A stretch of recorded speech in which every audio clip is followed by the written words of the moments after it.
Je ne crois pas à la vaccination obligatoire de ce vaccin. Parce que d'abord, il faut être toujours très honnête et très transparent. On ne sait pas tout sur ce vaccin comme on ne sait pas tout sur le virus. À chaque étape, on dira tout ce qu'on sait sur l'efficacité. Et après, je crois beaucoup plus au travail de conviction par la transparence qu'à l'obligation. Sur des vaccins auxquels on était très habitués pour les enfants, qu'on fait depuis des décennies, on a décidé la vaccination obligatoire en début de mandat. Ça a été un très gros débat démocratique dans notre pays. Ouais. Et on était avec des vaccins qu'on connaissait par cœur. On avait des décennies de recul. Je pense que c'est contre-productif de rendre le vaccin obligatoire sur des vaccins qu'on connaît mal, sur une pathologie. Mais justement, nouvelle. Quand on dit on ne connaît pas tout sur les vaccins, ça peut être aussi quelque part, moi je me dis en tant que citoyen, si on me dit ça, c'est inquiétant. C'est inquiétant quelque part.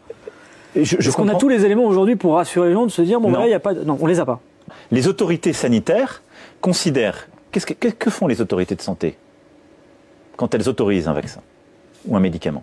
Elles regardent deux choses. Elles regardent l'efficacité et la toxicité.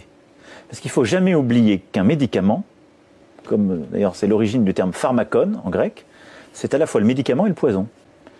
Mais il vient d'arriver. Donc là, elles disent, pour nous, ces médicaments, le Pfizer BioNTech, puisqu'il a été autorisé aux États-Unis, elles disent il est plus de 50% des cas, donc plus de 50% des cas efficaces, et il a une toxicité qui ne pose pas de questions, et ils vont, je pense, dire quels sont les risques et pour qui.